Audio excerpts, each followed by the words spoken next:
सरकार माहौल amendments, I hope amendments आपको अच्छे से समझ में आ रहे हैं, टेंशन नहीं हो रहा है और अच्छे से लिंक हो रहे हैं आपके एग्जिस्टिंग प्रोविजंस के साथ बेटा।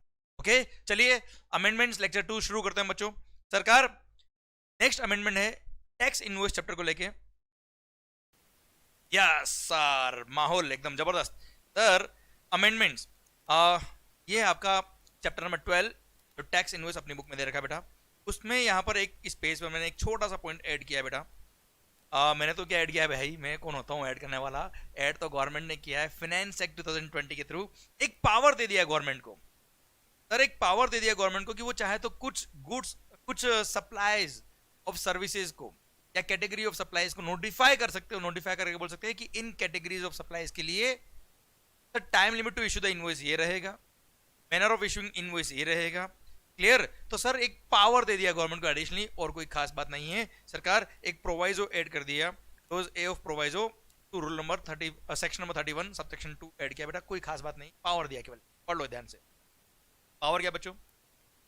द गवर्नमेंट में on the recommendation of the council by notification specify the category of persons category of services or supplies in respect of which a tax invoice shall be issued within such time and in such manner as may be prescribed। Sir government ने बस एक power introduce कर दिया, सरकार section के through ये power दे दिया government को कि वो चाहे तो कुछ कैटेगरी ऑफ सप्लाईज को या सर्विसेज को नोटिफाई करके इन कैटेगरी ऑफ सप्लाईज के केस में इस टाइम के अंदर आपको इनवॉइस इशू करना है और इस मैनर में इशू करना है। क्लियर? बस एक पावर दे दिया गवर्नमेंट को सो दैट किसी भी कैटेगरी को अभी नोटिफाई करना हो तो कर सकते हैं एंड मोमेंट पर, कोई इस पावर की जरूरत। क्लियर? पावर पहले से देके रख लिया। आइए सरकार अच्छा जैसे ई इनवॉइस इशू करना है, ये भी तो एक तरह से पावर है गवर्नमेंट को। क्लियर? तो उस पावर को यूज करते हैं, ये इस तरह के पावर्स को इंट्रोड्यूस। आइए सरकार फिर जो एक अमेंडमेंट हुआ है वो अमेंडमेंट क्या किया है गवर्नमेंट ने सर, एचएसएन कोड की रिक्वायरमेंट, बड़ा ही अच्छा पॉइंट ऐड किया है, ध्यान रखो बच्चों। सर एचएसएन कोड इश्यू करने के लिए सर हमने पहले पढ़ा था सर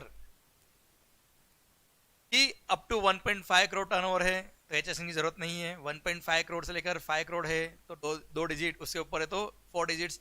क्लियर? ये अमेंड हो गया है विथ इफेक्ट फ्रॉम 1 अप्रैल 2021।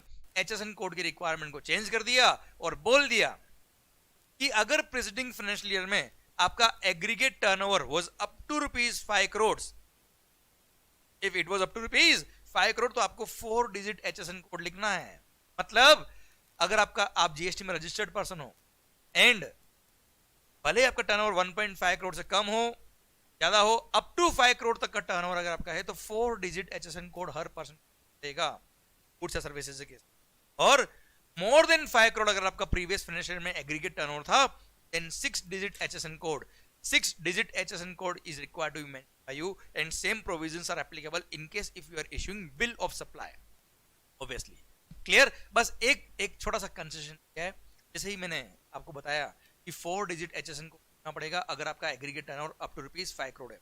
तो सर जितने भी छोटे मोटे रिटेलर्स है बेटा, छोटे मोटे रिटेलर्स जिन्होंने मोस्टली कंपोजिशन स्कीम ली हुई है या हो सकता है कंपोजिशन नहीं भी लिया पर उनका टर्नओवर बहुत कम है, and if they are supplying to unregistered persons, जिनको क्रेडिट से कोई मतलब नहीं होता है, तो वहां बोल दिया कि अगर आपका aggregate turnover was up to ₹5 crore in the preceding financial year और अगर आप कस्टमर जो आपका है जिसको आप सप्लाई कर रहे हो वो अगर अनरजिस्टर्ड पर्सन है, ना भाई अनरजिस्टर्ड पर्सन, तो ऐसे केस में आप एचएसएन कोड नहीं भी लिखोगे तो भी चल जाएगा। क्लियर? पढ़ लो बेटा पॉइंट।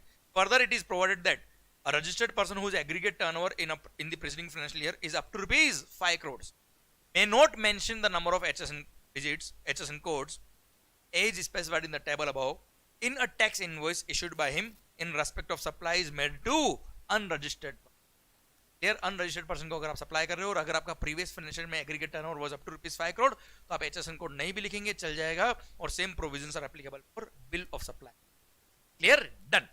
सर ये एचएसएन कोड की रिक्वायरमेंट समझ में आई बेटा आपको? बड़ा इंपॉर्टेंट पॉइंट है, छोटा सा पॉइंट पर सिंस इंडस्ट्री में इसका इंपैक्ट है, हर सप्लायर को इसका इंपैक्ट आया है, इसलिए मेरे को ये बड़ा इंपॉर्टेंट पॉइंट, ये छोटा सा पॉइंट था पर मस्त पॉइंट है। आइए बच्चों अब हम बात करते हैं रिगार्डिंग ई इनवॉइस।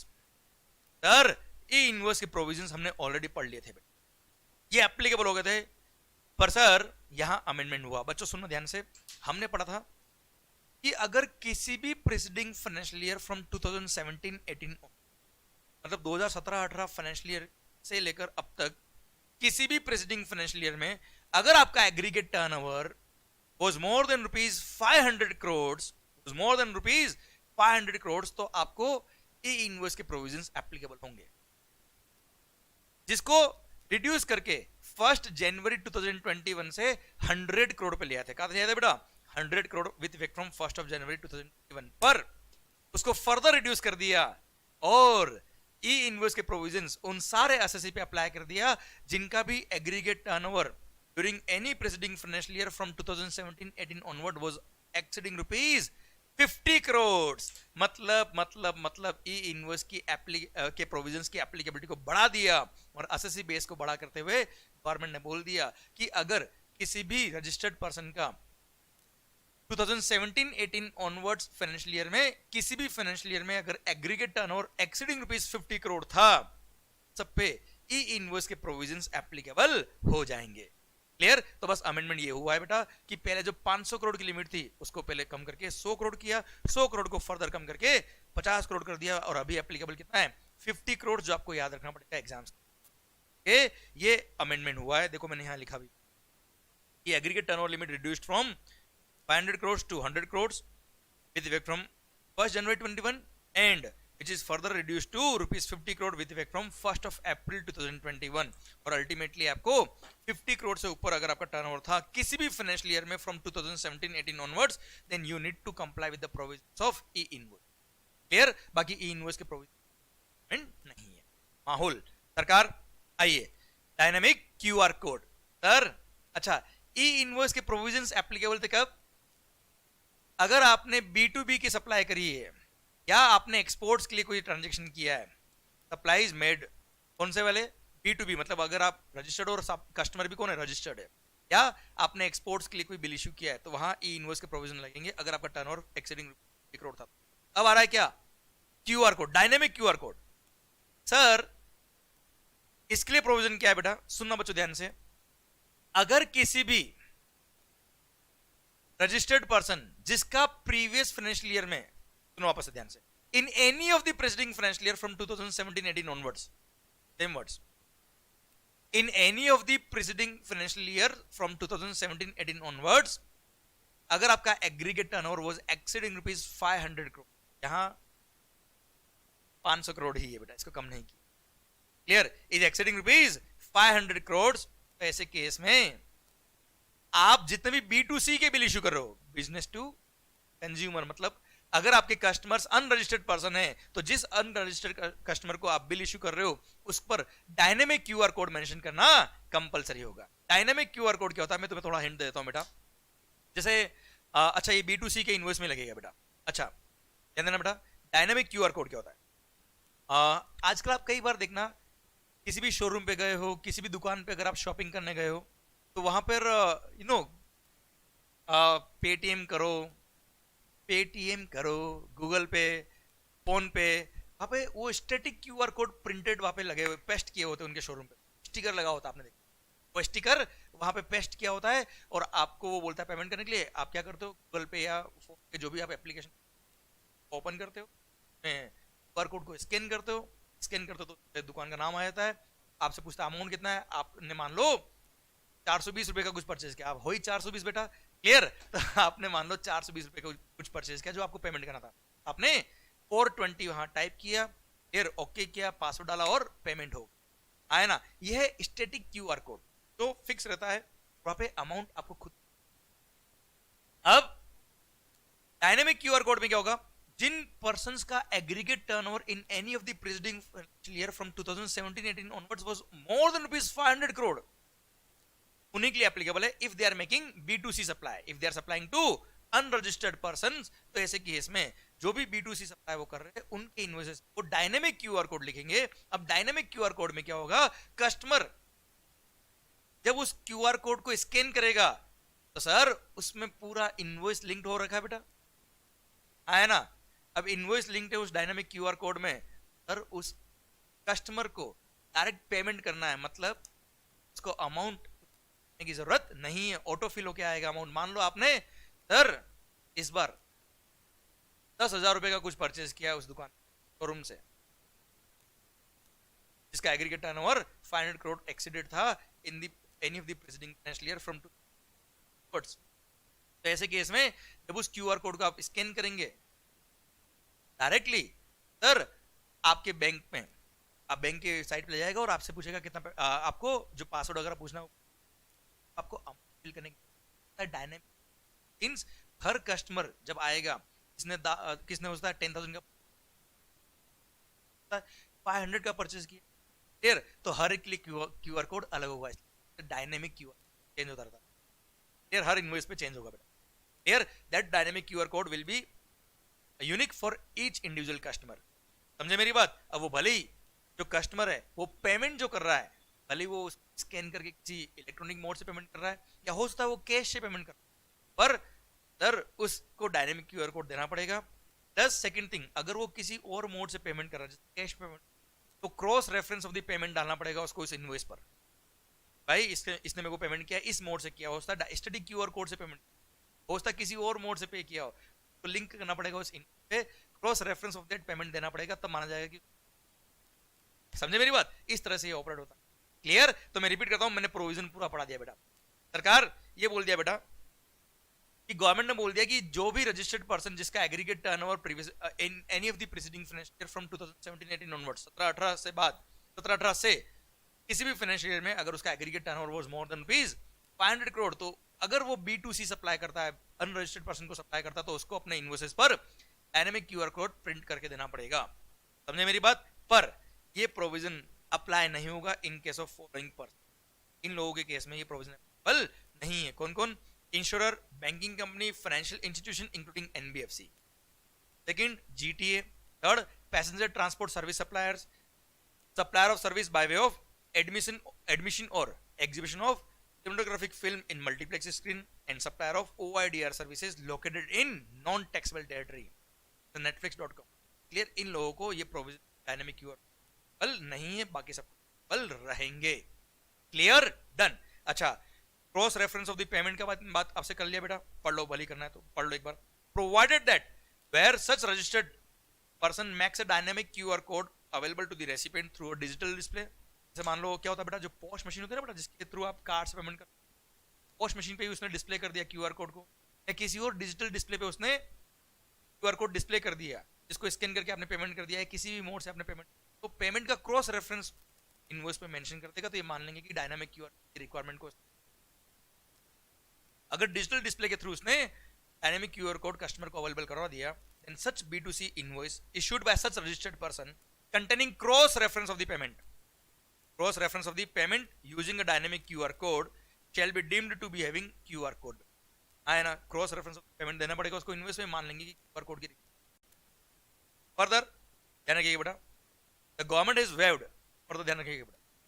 सर पता है डायनेमिक क्यूआर के कोड के प्रोविजन क्या लोग सारी बड़े बड़े शॉपिंग मॉल से परचेसिंग क्या है, बिग बाजार ये वो, सर वहां पे तो डायनेमिक, सर मैं बता देता हूं, no doubt sir dynamic QR code के प्रोविजंस 1 अप्रैल 2020 से 2021 से एप्लीकेबल कर दिए, पर 1 अक्टूबर 2020 से, पर सर 30 जून 2021 तक, 30 जून 2021 तक ऑप्शनल रखा हुआ है कि आपको डायनेमिक क्यूआर कोड कस्टमर को देना है तो दीजिए, नहीं देना है तो कोई बात नहीं, पर 1 जुलाई 2021 से कंपलसरी हो जाएगा। और बोल दिया 1 अक्टूबर से लेकर 1 दिसंबर से लेकर, सॉरी 1 दिसंबर से एप्लीकेबल कर दिया, 1 दिसंबर 2020 से लेकर 30 जून 2021 तक अगर आपने इन प्रोविजंस को डायनेमिक क्यूआर कोड के प्रोविजन नहीं भी किया तो भी वहां पे कोई पेनल्टी चार्ज नहीं करेंगे, पर कंडीशन क्या है, 1 जुलाई 2020 से आपको इन डायनेमिक क्यूआर कोड। इसीलिए सर एक तरह से ये कह सकते हो कि डायनेमिक क्यूआर कोड के प्रोविजन एप्लीकेबल शिफ्ट कर दिया टिल 1 जुलाई 2021, इसलिए कई सारी कंपनी क्या होगा, B2C के ट्रांजेक्शन होगा वहाँ डायनामिक कोड अवेलेबल नहीं करवाया, तो इसलिए अवेलेबल है क्योंकि 1 जुलाई 2000 ये कंपलसरीली एप्लीकेबल होगा। अभी कंपलसरीली एप्लीकेबल नहीं है, ऑप्शन दिया आपको डायनामिक क्यूआर कोड करे, नहीं तो कोई बात।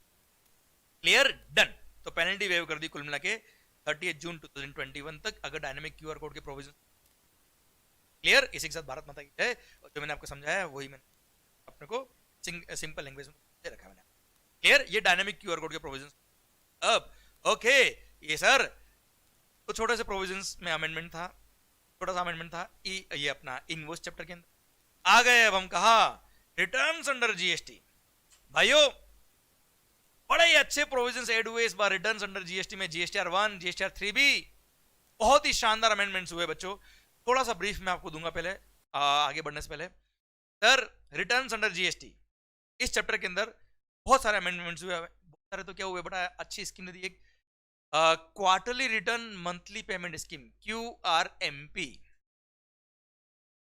Quarterly return monthly payment, QRMP scheme दे दी है गवर्नमेंट ने 1 जनवरी 2021 से। मैं थोड़ा ब्रीफ आपको कर देता हूँ, बाद हम अमेंडमेंट्स को, कि आपका एक माइंड बेस अगर तैयार हो गया तो फिर अरे बहुत इजी भाई, माहौल बनता।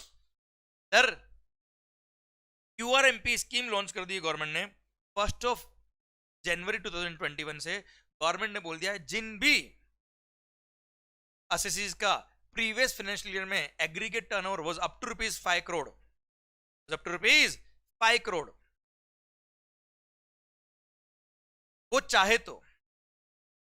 वो चाहे तो जीएसटीआर 3B, बोल रहा हूं जीएसटीआर 3B जो पहले कंपल्सरी मंथली हुआ करता था, ये भी तो मंथली फाइल करना है।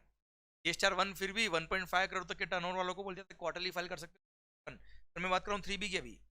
जी हाँ, 3B पहले कंपल्सरी सबके लिए, जीएसटीआर 3B सबके लिए मंथली हुआ करता था। बोल दिया कि अगर आपका प्रीवियस फाइनेंशियल ईयर में aggregate turnover was up to ₹5 crore तो आप चाहो तो करंट फाइनेंशियल ईयर में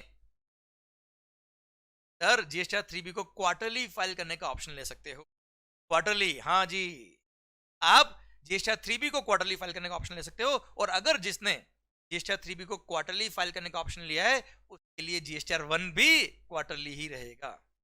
जिसने 3B को क्वार्टरली फाइल करने का ऑप्शन लिया उसके लिए जीएसटीआर 1 भी क्वार्टरली ही रहेगा। अब सर ठीक है, मान लो किसी ने क्वार्टरली रिटर्न फाइल करने का ऑप्शन ले लिया, पोर्टल पे मिलेगा ऑप्शन, आपने ऑप्ट कर लिया, पर सर पेमेंट तो मंथली होगा। मतलब देखो भाई, मैंने आपसे बात करी हुई है, सेक्शन नंबर 39 सबसेक्शन 7 में लिखा हुआ है कि एवरी रजिस्टर्ड पर्सन, उसका जो रिटर्न फाइल करने का ड्यू डेट होता है वही टैक्स पे करने का भी ड्यू डेट होता है। रिटर्न फाइल करने का ड्यू डेट ही टैक्स पे करने का भी ड्यू डेट होता है। ओके, तो सर अगर रिटर्न फाइलिंग को शिफ्ट कर दिया इन्होंने मंथली से क्वार्टरली, गवर्नमेंट की रेवेन्यू भी तो शिफ्ट हो जाएगी quarterly, but government do not want to lose their revenue. Sir सरकार ने बोला भाई हमारा पैसा हमको मिलता रहे, तुमको भी सिंप्लीफाइड स्कीम मिल जाए, हमारा पैसा भी हमको मिलता रहे, इसलिए government QRMP quarterly return monthly payment का स्कीम लो। और मंथली एक सिस्टम दे दिया, मैं पढ़ाऊंगा तुम्हें स्कीम के। सर आपको पेमेंट ऑफ टैक्स तो मंथली करना पड़ेगा, रिटर्न भले ही क्वार्टरली फाइल कर ले, एक एस्टिमेटेड अमाउंट हर मंथ आपको पे करना पड़ेगा। वो एस्टिमेटेड कितना होगा बात करेंगे आगे, बताता हूँ एग्जांपल के लिए। जो प्रीवियस मंथ में सर या प्रीवियस क्वार्टर में आपने टैक्स पे किया था उसका थ्रू कैश लेजर का 35% ऑफ फर्स्ट मंथ में और उसका 35% ऑफ सेकंड मंथ में। तो फिर थर्ड मंथ में जब क्वार्टरली रिटर्न करोगे तो बैलेंस पेमेंट, पेमेंट जो करो कैश लेजर में जा रहा है बेटा, क्लियर हो? जब तक आप 3B फाइल नहीं करोगे वो जो कैश लेजर में आपने अमाउंट जमा करा है उसका रिफंड नहीं मिलेगा जो आपने मंथली बेस पे जमा करा। क्लियर? तो ये एस्टिमेटेड टैक्स लायबिलिटी का एक प्रोविजन दे दिया, प्लस इसके अंदर ऑप्शन एक और दे रखा है कि आप चाहे तो एक्चुअल लायबिलिटी जो आपकी मंथली बेस पे बनती है अकॉर्डिंग भी जमा करा सकते हो कैश लेजर में। क्लियर? ये हम बात करेंगे, पर पेमेंट मंथली, रिटर्न क्वार्टरली, उसको बोलते हैं QRMP scheme, quarterly return monthly payment scheme. Okay, एक बात हुई। अब सर दूसरी बात, जैसे ही मैंने आपको बताया कि यार हर असेसी जिसका प्रीवियस फाइनेंशियल में एग्रीगेट टर्नओवर ऑब्वियसली 5 करोड़ से कम था और उसने 3B को क्वार्टरली फाइल करने का ऑप्शन लिया तो उसको जीएसटीआर 1 भी क्वार्टरली फाइल करना होगा। अब यार दिमाग में क्या पॉइंट आया, अगर जीएसटीआर 1 जैसे मैंने मान लो ये QRMP स्कीम ले ली, मैंने अपना जीएसटीआर 1 अगर क्वार्टरली फाइल किया तो मेरे जो कस्टमर्स है उनके जीएसटीआर 2A में मेरा इनवॉइस कब रिफ्लेक्ट करेगा, जब मैंने जीएसटीआर 1 सबमिट किया। अब यार मान लो समझना मेरी बात को, बहुत इजी वे में समझो सर, जितना कैजुअली आप समझोगे ना उतना चीज आपके माइंड रोटेट होगी और समझ में आएगी बेटा। पॉइंट ये आप प्रैक्टिकली इमेजिन करिए बेटा। पॉइंट ये जैसे मान लो आप मेरे कस्टमर हो साहब, और सर मैंने आपको इनवॉइस इशू किया, आपने मेरे से 10 लाख का परचेज किया, आप 10 लाख में मान लो 18% जीएसटी है, 10 लाख प्लस 1,80,000 इनवॉइस दी, मैंने आपको इनवॉइस दी। अब सर मैंने मान लो आपको अप्रैल मंथ में इनवॉइस दी, क्वार्टरली अप्रैल मई जून, अब जून खत्म होगा, उसके बाद 13th ऑफ द जुलाई तक मैं अपना क्वार्टरली जीएसटीआर 1 सबमिट करूंगा। सर तब तक जून मंथ खत्म नहीं होगा, अप्रैल मई जून फिर जुलाई, 13 जुलाई या उससे पहले पहले मैं जीएसटीआर 1 सबमिट करूंगा अपना, और आपको जुलाई महीने में वो 2A में रिफ्लेक्ट करेगा, फिर आप क्रेडिट लोगे उसको। समझना बात को। और आपने परचेज किया मेरे से कब? अप्रैल में, तो आप तो चाहोगे ना यार कि 1,80,000 का जो मैं आपने मुझे टैक्स पे किया उसका क्रेडिट आपको अप्रैल महीने में मिल जाए, हाँ है ना? तो सर ऐसे तो मेरे कस्टमर्स मेरे से हेजिटेट करेंगे परचेज करने में। तो सरकार ने बोला टेंशन मतलब तुम्हारे लिए भी एक स्कीम ला रहे हैं हम, अगर क्वार्टरली जीएसटीआर 1 सबमिट करना है तो आपको हम एक इनवॉइस फर्निशिंग फैसिलिटी दे रहे हैं, IFF, invoice furnishing facility. Invoice furnishing facility क्या होगा कि up to ₹50 lakh, up to ₹50 lakh, 50 lakh तक के बिल, 50 लाख तक की वैल्यू ऑफ सप्लाई के इनवॉइसेस जो आपने B2B के ट्रांजेक्शन किए वो आप पंच कर सकते हो इन each of the first and second month. मतलब मान लो टोटल मेरा इस बार 1,20,00,000 का सेल था पूरे क्वार्टर के अंदर, फिर जनवरी महीने में मैंने सेल किया 60 लाख रुपए का, B2C के बिल भी थे, B2B के बिल भी थे, तो उनमें जो B2B के बिल थे अप टू ₹50 लाख तक की वैल्यू के बिल मैं अपने अप्रैल मंथ में इनवॉइस फर्निशिंग फैसिलिटी के थ्रू 13th ऑफ मई तक फर्निश कर सकता हूं। अब जैसे ही मैं इनवॉइस फर्निशिंग फैसिलिटी को इनवॉइसेस में फर्निश कर दूंगा, सबमिट कर दूंगा, 13th of the next month तक बेटा, अप्रैल मंथ का 13th ऑफ द मई, तो सर जो इनवॉइस मैंने फर्निश कर दी B2B वाले वो मेरे कस्टमर्स के जीएसटीआर 2A में रिफ्लेक्ट कर जाएंगे और उनको मेरी बिल के बेस पे क्रेडिट ना वो ले सकते हैं बेटा, क्योंकि प्रोविजनल क्रेडिट तो मैक्सिमम केवल 5% तक अलाउ किया, इसलिए मेरे इनवॉइस उनके 2A में रिफ्लेक्ट होना बहुत जरूरी था। इसलिए जिन लोगों ने क्वार्टरली जीएसटीआर 1 सबमिट करने का ऑप्शन लिया है उनके लिए इनवॉइस फर्निशिंग फैसिलिटी देती है, और ये ऑप्शनल फैसिलिटी है। आपको इनवॉइस मंथली बेस पे इनवॉइस फर्निशिंग फैसिलिटी के थ्रू फर्निश करने तो करो, क्वार्टरली तो जीएसटीआर 1 जब सबमिट करना है तब कर लेना। और अगर इनवॉइस फर्निशिंग फैसिलिटी के थ्रू आपने कुछ इनवॉइसेस पंच किए जिन कस्टमर्स को क्रेडिट की रिक्वायरमेंट थी थ्रू जीएसटीआर 2 है, तो उनके इनवॉइस आपने जीएसटीआर उसके इनवॉइसेस आपने इनवॉइस फर्निशिंग फैसिलिटी के थ्रू फर्निश कर दिए, वो इनवॉइसेस वापस आपको जीएसटीआर 1 सबमिट करते वक्त वापस पंच करने की जरूरत नहीं, वो तो ऑब्वियसली जीएसटीआर 1 में आ जाएंगे। रिमेनिंग इनवॉइस आपको जीएसटीआर में पंच करके फिर जीएसटीआर 1 सबमिट करना होगा क्वार्टरली।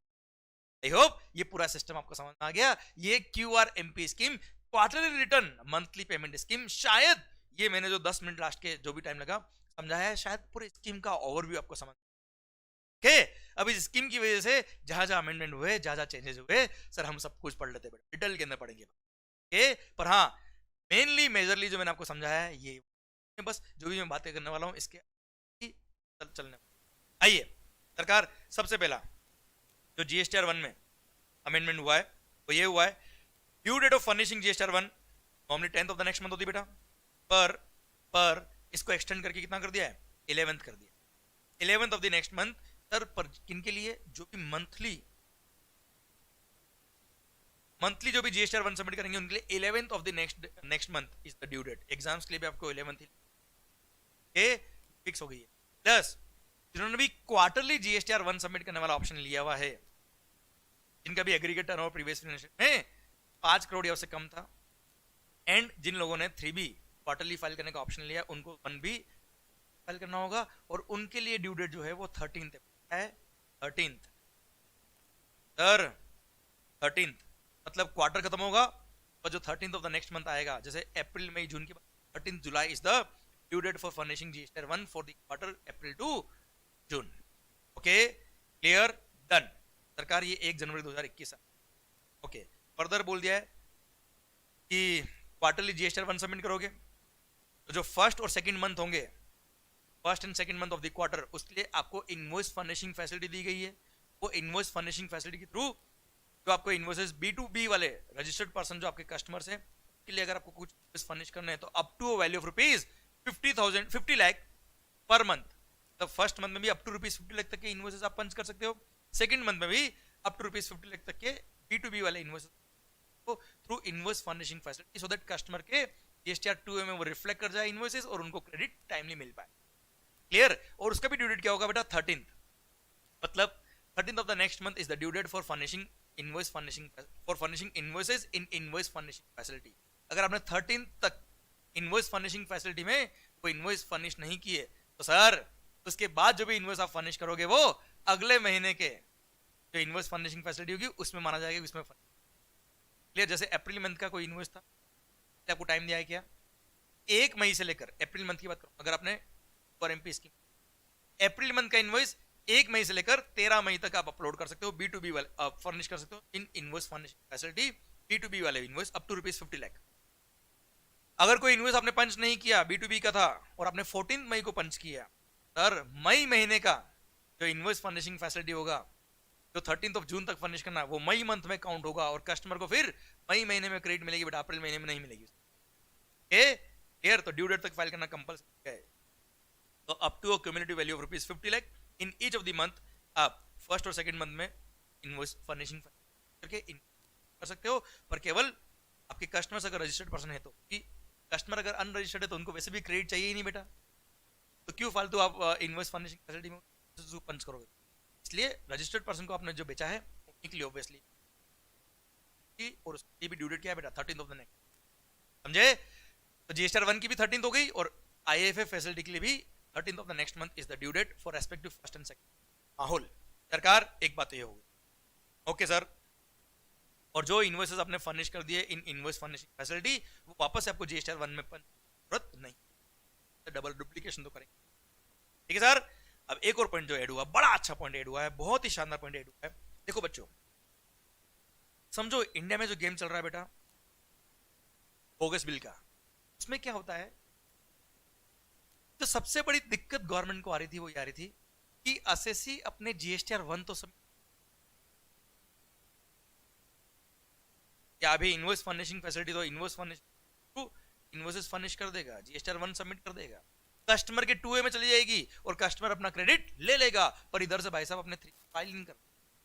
अब सप्लायर ने अपना 3B फाइल नहीं किया, मतलब गवर्नमेंट को टैक्स नहीं मिला, और कस्टमर ने तो 1 के थ्रू, मैंने 1 सबमिट कर दिया, मेरे 1 की वजह से उसके 2A में क्रेडिट रिफ्लेक्ट हो गई, उसने तो क्रेडिट ले लिया और हमने सरकार को टैक्स जमा कराया ही नहीं। वाह भाई, सरकार के तो मजे हो गए, इतना बड़ा लॉस होगा रेवेन्यू का उनको।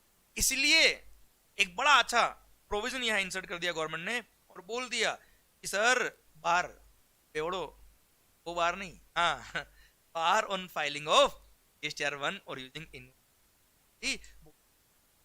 सर अगर आपने पिछले 2 महीने से GSTR 3B सबमिट नहीं, जिन्होंने मंथली स्कीम ले रही, क्वार्टरली रिलीज करना, तो सर पिछले 2 महीने का अगर आपने GSTR 3B नहीं सबमिट किया, सर अब आप GSTR 1 सबमिट ही नहीं कर पाएंगे या इन्वेस्ट नहीं, समझे? इस तरह की रेस्ट्रिक्शन क्वार्टरली है उनके लिए, टैक्स पीरियड आया ना, पढ़ो बेटा 3 पॉइंट लिखे, टीम समझ में आया बच्चों? माहौल, notwithstanding anything contained in this rule, a registered person shall not be allowed to furnish the details of outward supplies of goods or service or both under section number 37 in form number GSTR 1 if he has not furnished the return in per 3B the preceding 2। इसलिए 2 में जिसका monthly scheme है उसकी बात करो मैं पहले, A point जो है वो मंथली वालों के लिए, क्लियर? जिनके लिए भी मंथली स्कीम था उन लोगों ने लास्ट 2 महीने का अगर 3B फाइल नहीं किया, मतलब सरकार को टैक्स पे नहीं किया, अब वो GSTR 1 सबमिट नहीं कर। अब बात कर रहा हूं जिनके लिए क्वार्टरली था बेटा, एक क्वार्टरली वाला, clear? The persons who are required to submit returns on quarterly basis, उन्होंने सर अगर details of outward supplies of services goods उनको अलाउ नहीं करेंगे इन GSTR 1 और invoice furnish, if he has not furnished the return in form number GSTR 3B for preceding tax period। भाई sir presiding tax period मतलब 3 महीने हो गए, quarter है ना बेटा, जिन लोगों ने क्वार्टर फाइल करने का ऑप्शन लिया उन्होंने प्रेसिडिंग टैक्स पीरियड का अगर 3B सबमिट नहीं किया तो करंट टैक्स पीरियड का GSTR 1 या इनवॉइस फर्निशिंग इनवॉइस वो नहीं, क्लियर? क्योंकि अच्छा इसमें दो टैक्स पीरियड नहीं बोला, इसमें प्रेसिडिंग टैक्स पीरियड बोला है, क्योंकि प्रेसिडिंग टैक्स पीरियड का मतलब ही अपने आप में 3 महीने हो गए भाई, क्योंकि क्वार्टरली जीएसटी 3B सबमिट करना था। तो सर जिनके लिए मंथली स्कीम था उनको बोल दिया लास्ट 2 महीने के 3B सबमिट नहीं किए, हम आपको जीएसटी 1 सबमिट करने का ऑप्शन नहीं देंगे। और जिनके लिए क्वार्टरली था उनको बोल दिया तुमने अगर प्रीवियस टैक्स पीरियड का का 3B सबमिट नहीं किया तो हम आपको इनवॉइस फर्निशिंग फैसिलिटी के थ्रू या जीएसटी 1 के थ्रू हम आपको इनवॉइस फर्निश करने का ऑप्शन नहीं देंगे, बार कर देंगे। लास्ट सर ये वो लोग है 99% से ज्यादा क्रेडिट, 99% से ज्यादा आप इलेक्ट्रॉनिक क्रेडिट लेजर को यूज नहीं कर पाएंगे बेटा, कहता है रूल नंबर 86B। सर उनके लिए पॉइंट है बेटा, उनको भी बोल दिया सर पढ़ो, रेस्ट्रिक्शन लगा दी उनके लिए भी जीएसटी 1 सबमिट करने की। Registered person who is restricted, इस पे वो रेस्ट्रिक्शन लगा दी गई है 99% की, मतलब जिसका किसी पर्टिकुलर मंथ में more than ₹50 lakh value of taxable goods and taxable services था, क्लियर सर, उसको बोल दिया है कि ऐसे पर्सन को सिंस उसका ऑलरेडी भाई 50 लाख से ज्यादा value of outward supply of goods जो टैक्सेबल है, बोल दिया shall not be allowed to furnish the details of outward supply of goods or service or both the section number 37 in form number GSTR 1 or using the invoice if he has not furnished the return in 3B for the preceding tax period। तो ये बोल दिया क्या, आपने अगर preceding tax period के लिए preceding tax period, अब preceding tax period हो सकता है उसने मंथली वाला ऑप्शन लिया हो सकता है उसने क्वार्टरली वाला ऑप्शन लिया, क्लियर। पर जिस पर रूल नंबर 86B अप्लाई होता है, जिस पर रूल नंबर 86B अप्लाई होता है उसने अगर प्रेसिडिंग टैक्स पीरियड, अच्छा टैक्स पीरियड का मतलब क्या होता है, वो पीरियड जिसके लिए आपको tax is required to be paid बेटा, return is required to be filed, clear. Tax period मतलब वो पीरियड जिसके लिए आपको रिटर्न फाइल करना होता है, रिटर्न मतलब 3B। अगर आपने मंथली ऑप्शन ले रखा है तो क्वार्टरली। अगर आपने प्रीवियस टैक्स पीरियड का 3B सबमिट नहीं किया और आप पर रूल नंबर 86B अगर अप्लाई होता है तो ऐसे केस में आपको सर कोई रिटर्न फाइल करने, कोई जीएसटी 1 सबमिट करने का ऑप्शन नहीं मिलेगा और इनवॉइस नहीं मिलेगी। कुल मिला के सर ये बोल दिया कि नॉर्मल लोगों ने जिसने मंथली रिटर्न फाइल करने का, नॉर्मल लोगों के लिए प्रीसीडिंग 2 मंथ का 3B सबमिट नहीं किया तो 1 नहीं फाइल कर पाए।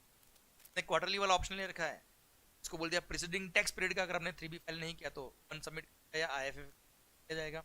और थर्ड जिस पर रूल नंबर 86B अप्लाई होता है उसने अगर प्रेसिडिंग टैक्स पीरियड का अगर 3B सबमिट नहीं किया, भले वो टैक्स पीरियड उसके क्वार्टरली टैक्स पीरियड का अगर उसने 3B सबमिट नहीं किया तो आपको रजिस्टर 1 सबमिट करने का ऑप्शन नहीं मिलेगा या IFF का ऑप्शन आपको नहीं मिलेगा, सो दैट आपके कस्टमर्स को क्रेडिट, क्लियर, डन। बड़ा अच्छा सेक्शन ऐड हुआ है बेटा, बड़ा अच्छा पॉइंट ऐड हुआ है बेटा, क्लियर। ये रूल नंबर 18, रूल नंबर 59, सब रूल नंबर 5 एंड सब क्लियर, डन। आइए बच्चों आगे जो एक और पॉइंट हमने ऐड, HSN कोड की रिक्वायरमेंट जो हमने लास्ट टैक्स इनवॉइस चैप्टर में पढ़ी थी वही यहाँ पे मैंने रिपीट करी है। रिटर्न फाइलिंग में भी रिक्वायरमेंट होती है सर, जिसका भी प्रीसीडिंग फाइनेंशियल में aggregate turnover up to ₹5 crore को 4 डिजिट HSN कोड लिखना पड़ेगा, मोर देन ₹5 करोड़ तो उनको 6 डिजिट HSN कोड हम ऑलरेडी। आइए ये आ गया आपका इनवॉइस फर्निशिंग फैसिलिटी। सर अब इनवॉइस फर्निशिंग फैसिलिटी जो मैंने आपको समझाया है, बताया है, उसी को डिटेल्ड में एक एक पॉइंट को एक्सप्लेन करते हुए यहाँ पर एक प्रोविजन ऐड कर दिया, invoice furnishing facility rule number 59 सब रूल नंबर 5 सर, जिसको सर्कुलर के थ्रू क्लेरिफाई किया बेटा। ये सर्कुलर है बेटा, सर्कुलर में क्या होता है हर एक पॉइंट को डिटेल में डिपार्टमेंट क्या करता है, एक्सप्लेन करता है तो जनता को समझ, पर वैसे भी हम मैक्सिमम बातें कर चुके हैं, क्लियर। फिर भी मैं आपको समझा देता हूँ क्या क्या है बेटा। पहली बात तो ये जिन्होंने भी QRMP स्कीम लिया है, क्वार्टरली रिटर्न मंथली पे है कि आपको GSTR 1 भी क्वार्टरली सबमिट, तो जिनको क्वार्टरली GSTR 1 सबमिट करना उन लोगों के लिए सर एक प्रॉब्लम हो जाएगी, कस्टमर को क्रेडिट क्वार्टरली मिल पाएगा फिर तो उनकी 2A में क्वार्टरली जाएगी क्रेडिट बेटा, इसलिए उनको बोल दिया कि नहीं तुम तो तुम्हारे को इनवॉइस फर्निशिंग फैसिलिटी दिया गया है। इनवॉइस फर्निशिंग फैसिलिटी के तो आप क्या कर सकते हो, एवरी मंथ जो B2B के आपके सप्लाईज हुए हैं कि आप उनके इनवॉइसेस आप मंथली बेसिस पे पंच कर सकते हो थ्रू इनवॉइस फर्निशिंग फैसिलिटी, और किसी पर्टिकुलर मंथ का आपको जो इनवॉइसेस पंच है वो B2B के ट्रांजैक्शन होना चाहिए और उस मंथ के total up to maximum ₹50 lakh तक की वैल्यू तक के इनवॉइसेस आप पंच कर पाएंगे किसी पर्टिकुलर मंथ में और इनवॉइस, क्लियर। और हाँ ध्यान रखना उसका ड्यू डेट क्या है बेटा, जिस पर्टिकुलर मंथ के लिए आप इनवॉइस फर्निशिंग वो मंथ खत्म होने के बाद 1 तारीख से लेकर 13th of the next month तक, जैसे अप्रैल मंथ की बात करें तो 1 मई से 13th ऑफ द मई तक आप GSTR sorry invoice furnishing invoices furnish same way second month के लिए भी आया ना, और थर्ड मंथ के लिए तो जीएसटीआर 1 है। जो इनवॉइसेस आपने इनवॉइस फर्निशिंग फैसिलिटी के थ्रू फर्निश कर दिए उसको वापस जीएसटी जरूरत नहीं है, वो ऑटोमेटिक लिंक हो जाए। अच्छा, ये फैसिलिटी क्यों दी? ये फैसिलिटी इसलिए दी सो दैट आपने जो इनवॉइसेस पंच किए थ्रू जीएसटीआर 1 या इनवॉइस फैसिलिटी वो कस्टमर के जीएसटीआर 2A में रिफ्लेक्ट हो जाएंगे, और जैसे ही वो 2A में आएंगे सर उसके बाद वो जीएसटीआर 2B में रिफ्लेक्ट हो जाएंगे। 2B क्या है, इसकी कहानी भी मैं आगे एक्सप्लेन कर। जीएसटीआर 2B क्या होता है मैं तुम्हें बताऊं। क्लियर, समझे मेरी बात? उसका एग्जांपल क्लियर, ओके। अच्छा ध्यान रखना, ये फैसिलिटी है, it is not mandatory. Invoice furnishing facility is just an optional facility. ये आपको अवेलेबल कराई सो दैट आपके कस्टमर्स को ड्यूली क्रेडिट मिल पाए through GSTR 2A and 2। Clear, ठीक सर। अब ध्यान रखना बेटा, जो भी इनवॉइसेस आपने पंच कर दिए थ्रू इनवॉइस फर्निशिंग वापस से आपको जीएसटीआर 1 में सबमिट जरूरत नहीं है। अच्छा, इनवॉइस फर्निशिंग फैसिलिटी और केवल B2B के जो ट्रांजेक्शन रजिस्टर्ड पर्सन को जो है वही इनवॉइसेस आप पंच कर पाएंगे through facility. Clear, remaining invoices जो आपने इनवॉइस फर्निशिंग फैसिलिटी के थ्रू पंच नहीं किए वो इनवॉइस और B2C वाले जितने भी इनवॉइस थे वो सब आपको जीएसटीआर 1 के क्लियर जो आप क्वार्टरली बेस पे सबमिट। क्लियर, और एक लास्ट बात जस्ट क्लेरिफाई करने के लिए, the following details of outward supplies of goods और सर्विस और both may be furnished using invoice furnishing. क्या क्या? Invoice wise details of interstate as well as intrastate supplies made to registered person, intrastate हो या interstate हो। Second, debit note या credit note जितने भी आपने इशू किए, if any issue during the month for such invoices which are issued previously. Debit note credit note तो punch करना ही, हाँ है ना बच्चों, सो दैट कस्टमर को क्रेडिट मिलेगी या कम करनी, क्रेडिट मिल जाएगी, क्रेडिट नोट होगा तो क्रेडिट कम करनी पड़ेगी कस्टमर। क्लियर, ये आपको इनवॉइस फर्निशिंग थ्रू फर्निश कर सकते हो ये इन्फॉर्मेशन, उसका कुछ भी नहीं। डन, ये इनवॉइस फर्निशिंग फैसिलिटी मैं 2 बार समझा। आइए पॉइंट नंबर 7। अच्छा, ये इनवॉइस फर्निशिंग फैसिलिटी मैंने आगे जो QRMP स्कीम एक साथ पूरा सर्कुलर दिया वहां पे भी रिपीट किया है, ठीक है, तो वापस पढ़ने की। आइए, details of communication of the details of GSTR 1 etcetera to the recipient of supply. भाई यहां पे अमेंडमेंट करके सारे प्रोविजंस को वापस एक्सप्लेन कर दिया। आप जो जीएसटीआर 1 सबमिट कर रहे हो या इनवॉइस फर्निशिंग फैसिलिटी के थ्रू जो इनवॉइसेस फर्निश कर रहे हो, या आप अगर एनआरटीपी हो, नॉन रेसिडेंट टैक्सेबल पर्सन, तो जीएसटीआर 5 सबमिट कर, या आप अगर इनपुट सर्विस डिस्ट्रीब्यूटर हो तो जीएसटीआर 6 सबमिट कर रहे हो। तो इनको फर्निश करके जो आपने इनवॉइसेस पंच की वो सब रेसिपिएंट के जीएसटीआर 2A में रिफ्लेक्ट कहा करेंगे बेटा, जीएसटीआर 2 प्लस अगर आप टीडीएस डायरेक्टर हो तो जीएसटीआर 7 सबमिट किया हो, आप टीसीएस कलेक्टर हो तो जीएसटीआर 8 सबमिट किया होगा इलेक्ट्रॉनिक कंप्यूटर ने, या फिर आपने कोई गुड्स अगर इंपोर्ट किया होगा, गुड्स इंपोर्ट किया होगा तो बिल ऑफ एंट्री फाइल करके आपने गुड्स को क्लियर कराया होगा कस्टम से, या आपने डोमेस्टिक टेरिफ एरिया में कोई गुड्स ट्रांसफर किया है फ्रॉम SEZ, आप SEZ की यूनिट हो या डेवलपर हो, उसने क्या किया, कोई गुड्स अगर DT में ट्रांसफर किया तो again bill of entry file करना पड़ता है, उसके थ्रू वो IGST पे करता है, इट इज इंटरस्टेट सप्लाई। तो सर ये जितने भी भले वो जीएसटीआर 1 हो, इनवॉइस फर्निशिंग फैसिलिटी हो, जीएसटीआर 5 हो, जीएसटीआर 6 हो, 7 हो, 8 हो, या IGST पे किया on import of goods from out of India या फ्रॉम SEZ, तो इन सारे केसेस में जितना भी टैक्स पे किया था वो सारे इनवॉइसेस ऑटो पॉपुलेट होके फर्निश हो जाएंगे to the recipient in form GSTR 2A, और अगर रेसिपिएंट कंपोजिशन स्कीम वाला था तो उसके जीएसटीआर 4A में आ जाएंगे, और अगर रेसिपिएंट इनपुट सर्विस डिस्ट्रीब्यूटर था तो उसके जीएसटीआर 6A में ऑटो पॉपुलेट है। ये इन्फॉर्मेशन क्लियर, तो देखा जाए तो मोटा मोटी ये पॉइंट आपने ऑलरेडी पढ़े हुए थे, इनको वापस से इन्होंने क्या किया है, अरेंज करके। आइए बच्चों क्लियरिटी के साथ लिखा साथ पॉइंट नंबर 8, ये आया कहानी जीएसटीआर 2B का, ये नया कहानी। जीएसटीआर 2B क्या होता है बच्चों, मेरे प्यारे दोस्तों समझेगा ध्यान से, जीएसटीआर 2B क्या होता है, सुनो लिंक करना है, नया पॉइंट पहले यहां समझाऊंगा फिर यहां देख लेना। जीएसटीआर 2B, सरकार ये क्या चीज होती है 2B, समझना बात को ध्यान से, थोड़ा प्रैक्टिकली होकर सोचना पड़ेगा तो अपने आप समझ में आएगा। देखो मैंने इधर से जीएसटीआर 1 सबमिट किया, मान लो मैं सप्लायर हूं और आप आप रोहित, आपका नाम मान लो रोहित है सर, मैं यशवंत, आप रोहित, यशवंत ने सप्लाई किया रोहित को, रोहित इज द कस्टमर, हम दोनों जीएसटी में रजिस्टर्ड है, मैं अपना जीएसटीआर 1 सबमिट करूंगा, आपके जीएसटीआर 2A में आएगा। अच्छा, मैंने अगर क्वार्टरली जीएसटीआर 1 का ऑप्शन लिया तो हो सकता है मैंने इनवॉइस फर्निशिंग फैसिलिटी में वो इनवॉइस पंच किया हो, या सर एनआरटीपी हो, इनपुट सर्विस डिस्ट्रीब्यूटर हो, सारे केस में जहां पे भी इनवॉइसेस करने होते हैं और सामने वाले के 2A में रिफ्लेक्ट होता है, इसमें क्या होता है, मैं सप्लायर, मैंने अपने जीएसटीआर 1 में या इनवॉइस फर्निशिंग फैसिलिटी वगैरह में इनवॉइस पंच किया, आप वो कस्टमर, आपके जीएसटीआर 2A में वो इनवॉइस रिफ्लेक्ट कर रहा है। अब 2A में जो इनवॉइस रिफ्लेक्ट करेगा उतना आप क्रेडिट ले पाएंगे, क्लियर। प्लस अगर कोई इनवॉइस रिफ्लेक्ट नहीं करा तो एलिजिबल क्रेडिट का 5% तक का एडिशनल क्रेडिट आप और लेते, ठीक है। अब सुनना बात को, मैं बात कर रहा हूं जनवरी मंथ की। जनवरी मंथ का मैंने जीएसटीआर 1 सबमिट कर दिया, आपके 2A में रिफ्लेक्ट करेगा बेटा।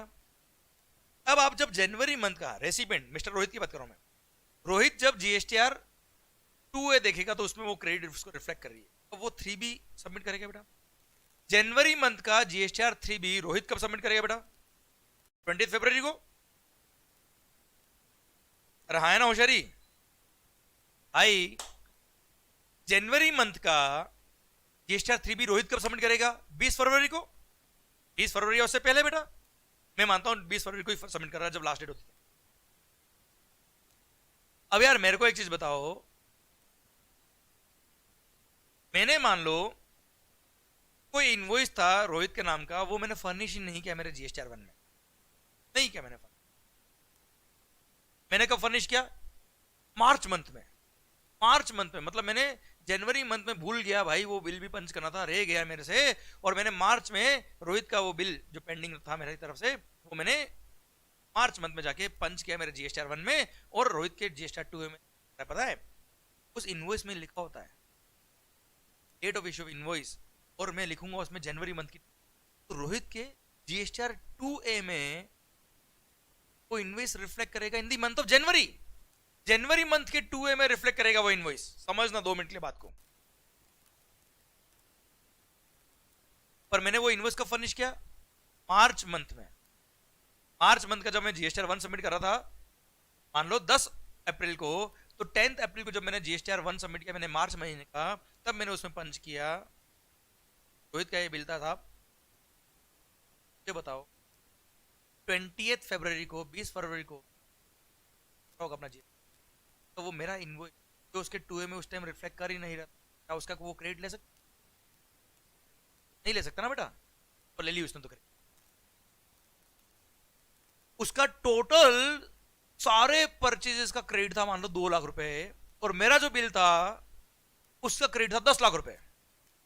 तो वैसे देखा जाए तो जनवरी मंथ का उसका टोटल क्रेडिट होना चाहिए 12 लाख रुपए, 12 लाख रुपए। 2 लाख तो दूसरे लोगों का बिल और 10 लाख का क्रेडिट मेरे बिल के नाम, तो 12 लाख का क्रेडिट होना चाहिए जनवरी मंथ में रोहित के लिए, पर उसके 2A में आ रहा था केवल 2 लाख रुपया बेटा। अब रोहित मैक्सिमम क्रेडिट ले सकता है, कितना ले सकता है बेटा जनवरी मंथ में? 2 लाख प्लस 2 लाख का 5%, 10,000 रुपए, 2 लाख 10,000 केवल ले सकता है वो क्रेडिट जनवरी मंथ में, जब वो सर 20 फरवरी को रिटर्न फाइल कर रहा होगा अपना 3B, आए ना। पर रोहित है होशियार, रोहित ने क्या बोला? रोहित ने तो पूरे 12 लाख का क्रेडिट ले लिया, मतलब मेरा जो 10 लाख का इनवॉइस उसके 2A में जो रिफ्लेक्ट नहीं कर रहा उसका भी पूरा क्रेडिट ले लिया, जबकि he was supposed to take maximum 5% credit on provision basis, पर उसने तो ले लिया। उसने बोला गवर्नमेंट को कौन सा पता पड़ रहा है समझना बात को। वो क्या बोलता है, गवर्नमेंट को कौन सा पता पड़ने वाला है, मैंने तो पूरा क्रेडिट ले लिया भाई। 12 लाख का पूरा क्रेडिट रोहित ने कब ले लिया? 20 फरवरी को, जबकि मैंने वो बिल पंच ही नहीं किया था। मैंने तो कब पंच किया है? 10 अप्रैल को। अब 10 अप्रैल को जब, अब सिस्टम का लूपहोल समझना बेटा। अब सर सरकार उसको चेक करने ही कब? जून महीने में। सरकार ने जून महीने में चेक किया रोहित के रिकॉर्ड्स कि सही क्रेडिट लिया कि नहीं। अब उससे पहले क्या हो गया? इवेंचुअली मैंने 10 अप्रैल को जब मेरा बिल पंच कर दिया तो क्या हुआ, मैंने तो अपने जीएसटीआर 1 में अप्रैल मंथ में वो बिल ऐड किया, और अप्रैल में ही उसकी लायबिलिटी मैंने गवर्नमेंट को पे करी होगी 3B के थ्रू।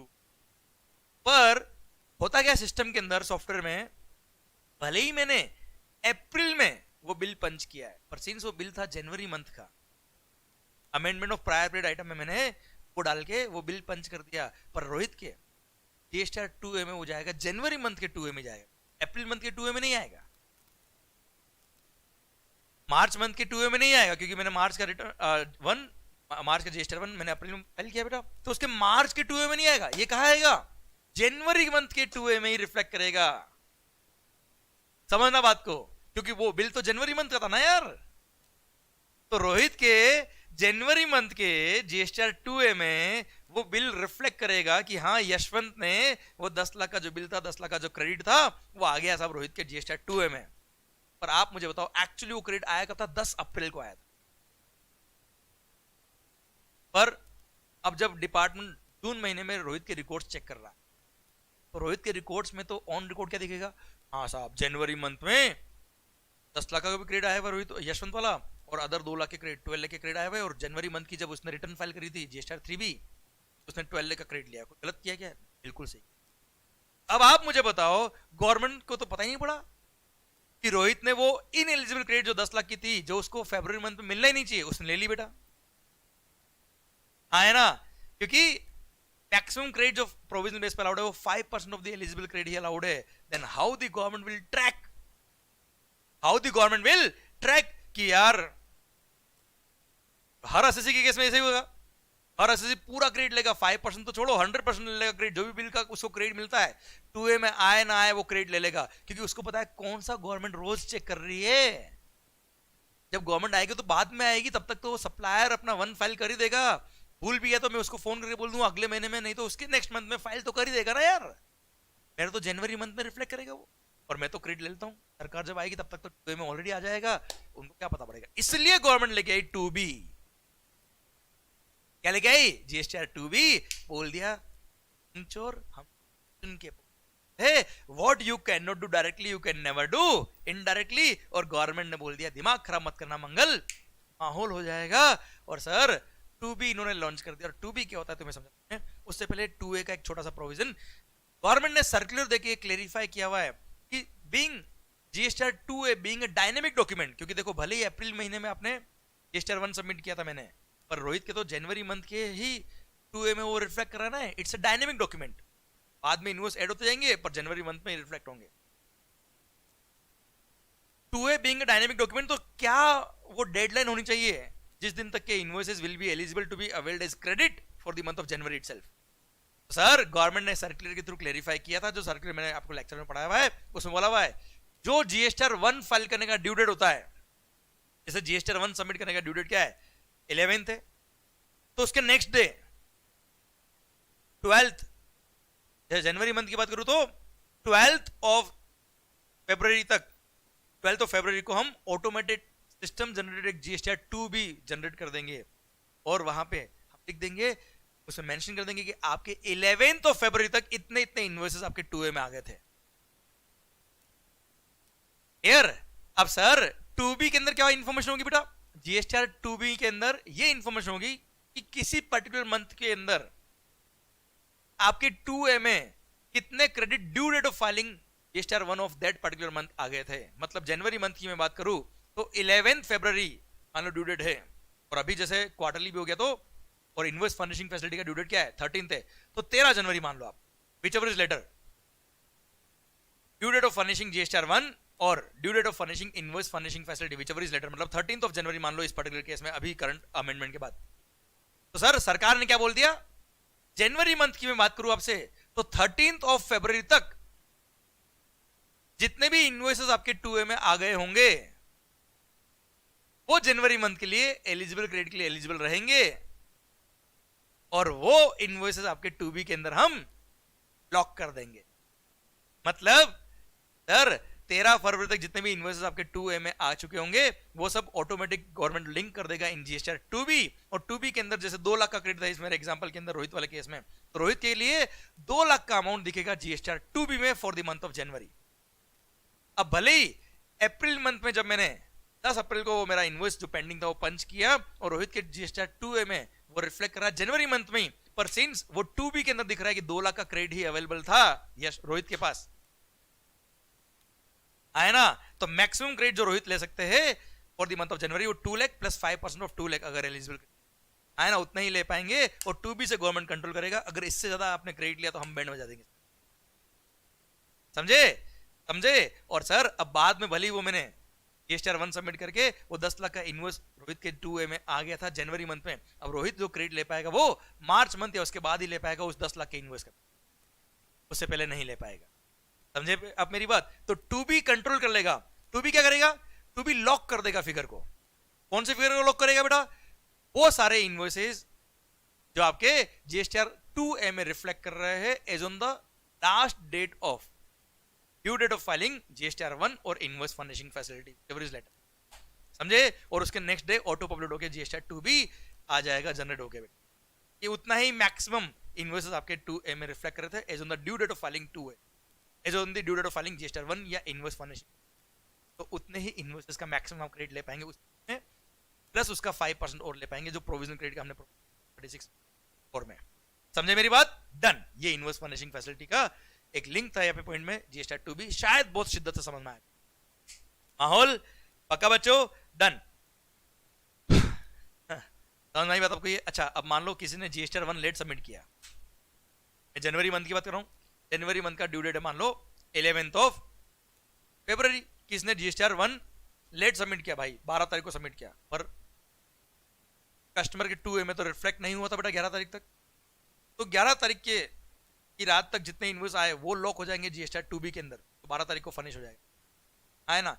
मतलब अगर कोई सप्लायर जीएसटीआर 1 लेट सबमिट कर रहा है या इनवॉइस फर्निशिंग फैसिलिटी का ड्यू डेट दे रखा 13 तारीख, उसके बाद अगर इनवॉइसेस फर्निश करता है किसी पर्टिकुलर मंथ के लिए तो वो नेक्स्ट मंथ में काउंट किए जाएंगे, नेक्स्ट मंथ के 2B में रिफ्लेक्ट हो जाएंगे।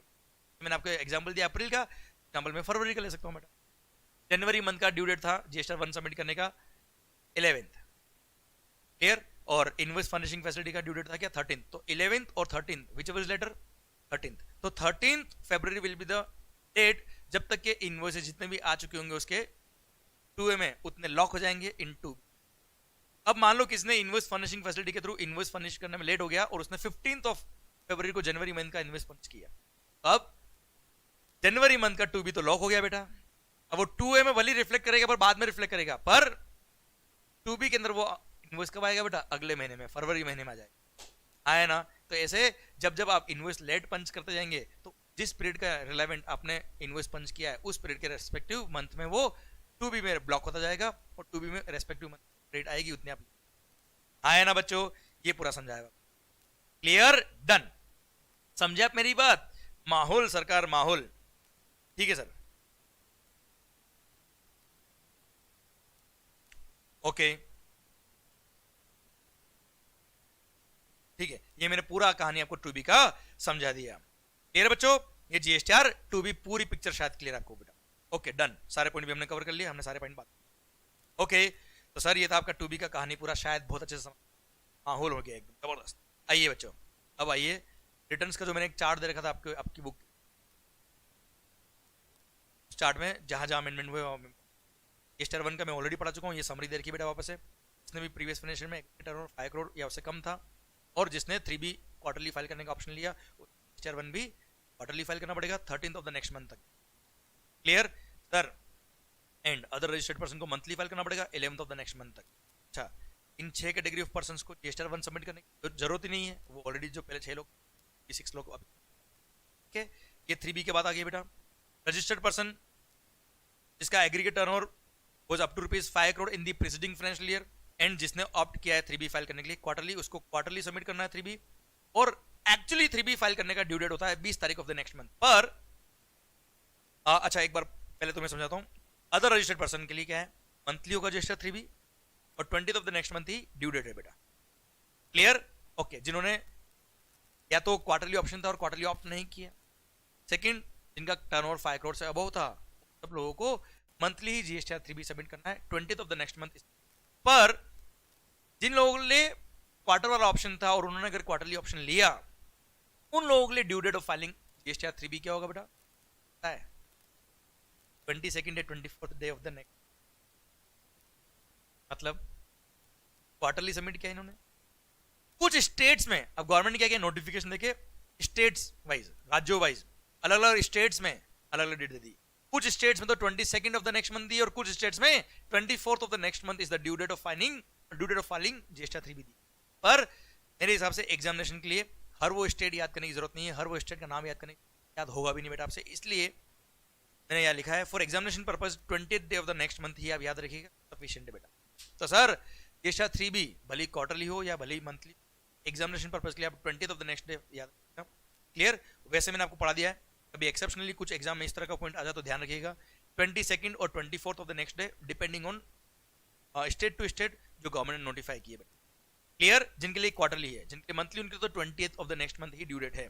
अच्छा, और वही 6 लोग जो स्पेशल कैटेगरी के लोग हैं उनको GSTR 3B सबमिट करने की जरूरत नहीं होती, तो हम उसको अमेंडमेंट नहीं। ठीक है, ये क्वार्टरली वाले पॉइंट में अमेंडमेंट था जो मैंने माहौल सरकार। फिर जो नेक्स्ट पेज है बेटा उसमें जहां मैंने चेंज किया है ये रहा।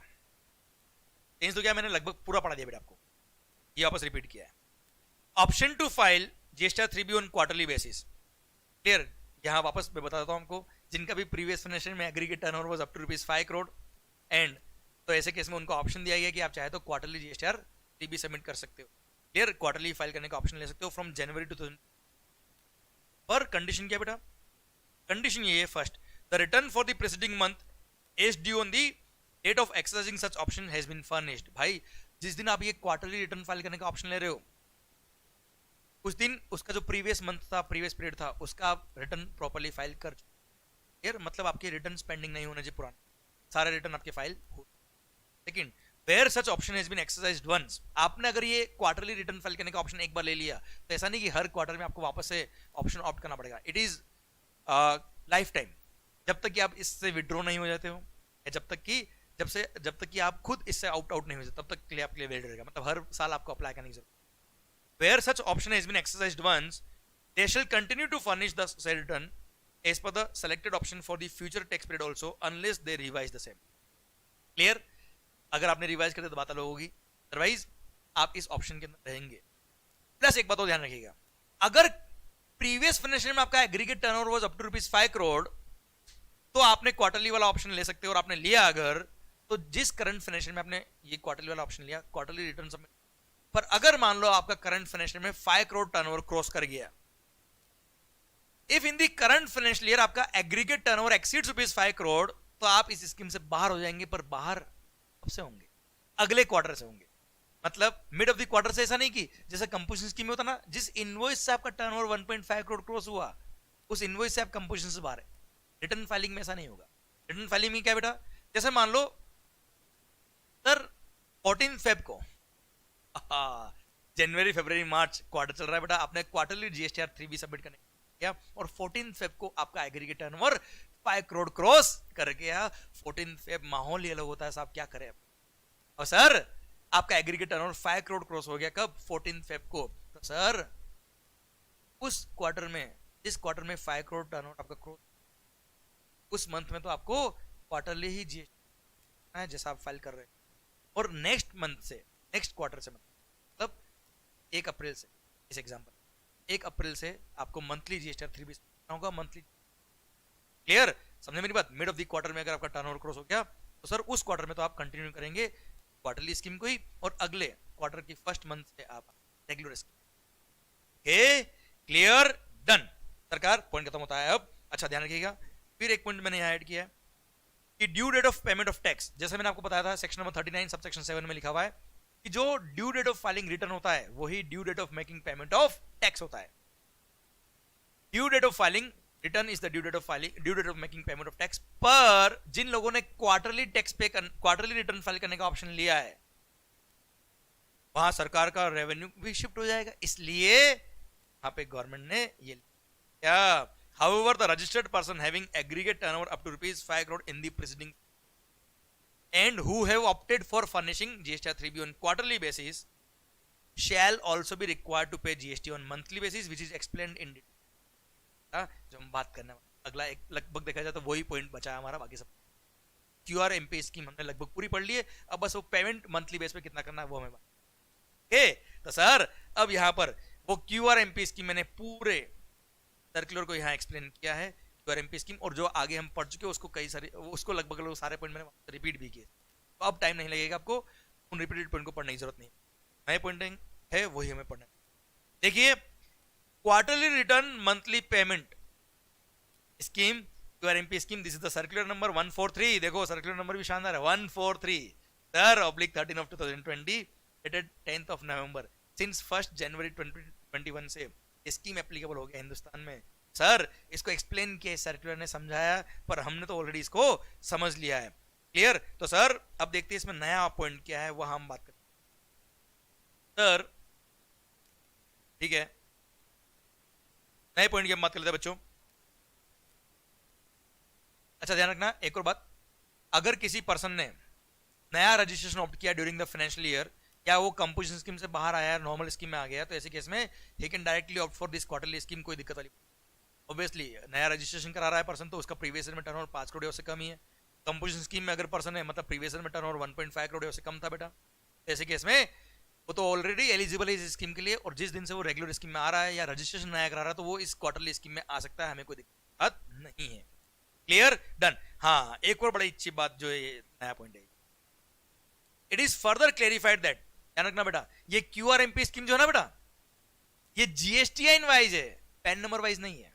मतलब मान लो मेरे 5 रजिस्ट्रेशन है, एक महाराष्ट्र में, गुजरात में, एक राजस्थान में, एक दिल्ली में और एक पंजाब में, तो मैं चाहूं तो किसी रजिस्ट्रेशन नंबर के लिए क्यूआरएमपी स्कीम लू, किसी रजिस्ट्रेशन नंबर के लिए नॉर्मल स्कीम लू मंथली बेस वाली। अच्छा, एग्रीगेट टर्नओवर जो 5 करोड़ का देखना है, वो तो एग्रीगेट टर्नओवर तो पूरे इंडिया में जितने ब्रांचेस है पैन नंबर वाइज आपका टर्नओवर क्लब करके फिर देखते हैं। पर ये स्कीम के लिए बोल दिया गवर्नमेंट ने खुद ने कि साहब आप चाहे तो किसी जीएसटी नंबर के लिए क्यूआरएमपी स्कीम ले, किसी क्लियर, यहां पे ये बात। ओके बच्चों, जरूरी नहीं कि सारे रजिस्ट्रेशन नंबर पे ये क्यूआरएमपी एक साथ लेना कंपल, किसी रजिस्ट्रेशन नंबर पे आप ये स्कीम लो, किसी पे मत लो, आपकी इच्छा है, आपकी चॉइस। ओके, पर एग्रीगेट टर्नओवर की लिमिट जो 5 करोड़ की, वो तो ऑब्वियसली एग्रीगेट टर्नओवर का डेफिनेशन तो हमने पढ़ा हुआ ही है, वो तो ऑल इंडिया बेस पे जितने भी आपके रजिस्ट्रेशन नंबर है सबका क्लब करके। ओके सरकार, फिर पॉइंट आता है क्या, furnishing of details of outward supply under section 37, ये वो इनवॉइस फर्निशिंग फैसिलिटी या जीएसटीआर 1 जो हमने आगे पढ़ी थी ना बेटा पूरी, वो यहाँ पे वापस रिपीट करी थी सर्कुलर के अंदर, सो दैट सारे पॉइंट एक जगह आपको वापस साथ मिल जाए। तो ये सारे पॉइंट हमने ऑलरेडी पढ़ लिए। यहाँ पे आइए, ये रहा नया point, monthly payment of tax. QR तो हमने पढ़ लिया, क्यूआर मतलब quarterly return, quarterly return. Monthly payment QRMP, monthly payment. Sir monthly payment कैसे करना है, तो ऑप्शन दिए। अच्छा पहली बात तो ये, जो भी पेमेंट आप कर रहे हो ये आपके इलेक्ट्रॉनिक कैश लेजर में जा रहा है। क्या जा रहा है बेटा, इलेक्ट्रॉनिक कैश लेजर में। इसका चालान जो है वो फॉर्म नंबर जीएसटी पीएमटी 06 के थ्रू जाए। ध्यान देना बेटा, मंथली पेमेंट का सिस्टम अब हम पढ़ रहे हैं, पहले अभी तक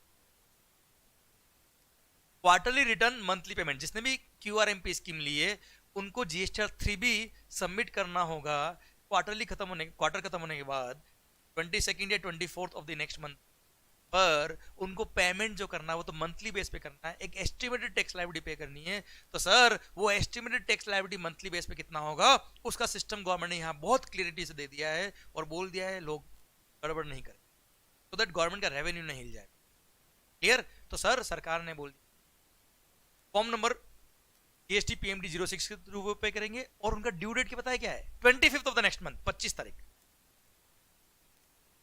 मतलब मैं जनवरी फरवरी मार्च क्वार्टर की बात करूं तो जनवरी मंथ का मंथली पेमेंट का ड्यू डेट होगा क्या, 25th ऑफ दी फरवरी। फरवरी मंथ का ड्यू डेट क्या होगा, 14 फेब। कौन बुला रहे हो सर, फरवरी मंथ का due date of making payment होगा क्या, 25th ऑफ मार्च। और मार्च वैसे भी आप जीएसटी 3 भी सबमिट करेंगे। क्लियर? तो जब मार्च मंथ खत्म होगा तो मार्च क्वार्टर एंड हो गया बेटा, क्वार्टर एंड होने के बाद आप 3 भी सबमिट करेंगे 22nd या 24th of the next month तक, depending on your quarter, depending on your state. तो sir remaining amount of tax आप तब पे कर दीजिए, आए ना, जो ड्यू डेट ऑफ फाइलिंग 3 पर मंथली जो बीच के 2 महीने आएंगे बेटा क्वार्टर में, उसके 25 तारीख 25th of the next month is the due date of making payment of tax. अच्छा अब पेमेंट कितना करना है फिर उसकी बात करते हैं। अच्छा एक बात तो ये फॉर्म नंबर है जीएसटी पीएम 06। अच्छा जब आप टैक्स पे करेंगे पोर्टल पे जाके, वहां पे आपको ये वाला ऑप्शन सेलेक्ट करना, monthly payment for quarterly tax पे। सर ये ऑप्शन सेलेक्ट करके फिर आप टैक्स पे करेंगे, monthly payment for quarterly tax पे। फिर तो अकॉर्डिंग वो गवर्नमेंट का सिस्टम है बेटा, सॉफ्टवेयर ये ऑप्शन सेलेक्ट करके फिर आपको पेमेंट करना है। अब पेमेंट कितना करना है, वहां पे दो मेथड दिए बेटा।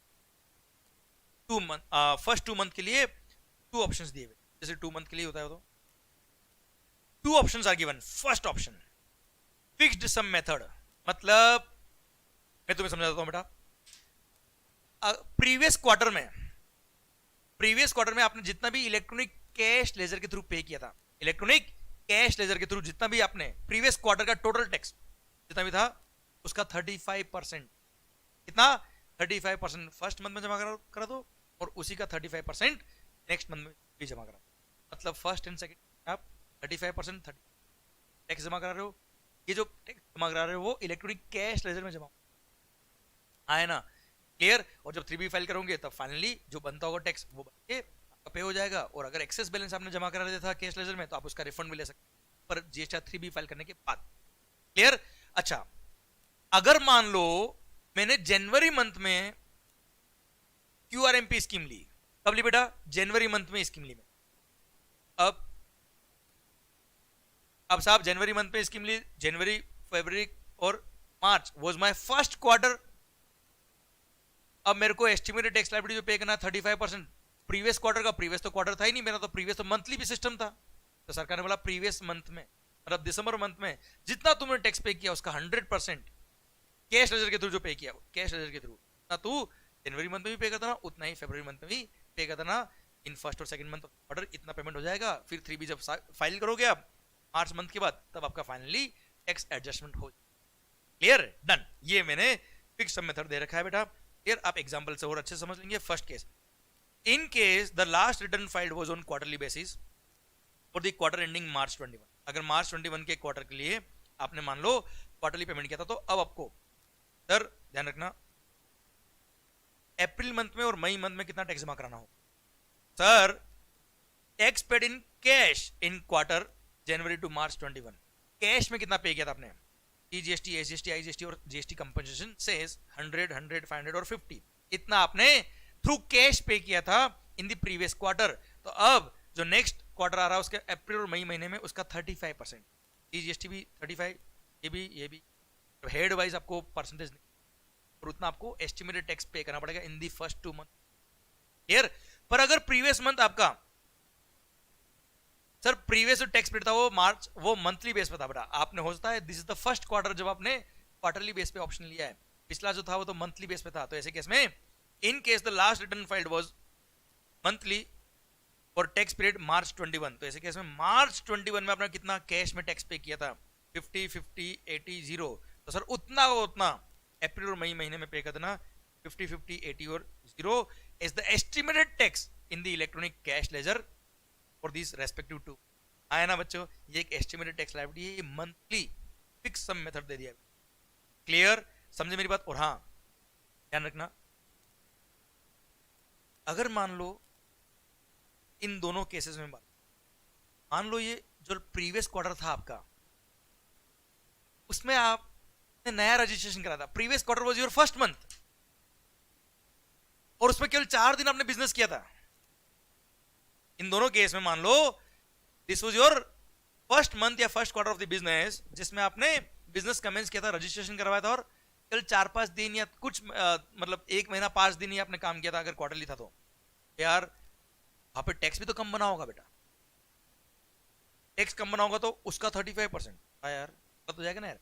इसलिए गवर्नमेंट ने बोल दिया क्या, ये फिक्स सम मेथड जो हमने बताया 35% वाला, या अगर प्रीवियस मंथ के हिसाब से करें तो 100, ये तभी अप्लाई होगा अगर आपने प्रीवियस मंथ या प्रीवियस क्वार्टर का कंप्लीट मंथ में आप रजिस्टर्ड थे और कंप्लीट पीरियड में, मतलब अगर मंथली था तो प्रीवियस मंथ में पूरा डे 1 से लेकर लास्ट डे तक आप रजिस्टर्ड थे और आपने टैक्स, क्लियर। या क्वार्टरली आपने ऑप्शन लिया था तो प्रीवियस पूरे क्वार्टर में आप sir first day of tax period से लेकर last day of tax period तक आप रजिस्टर्ड थे और उसका टैक्स लायबिलिटी आपने आया ना।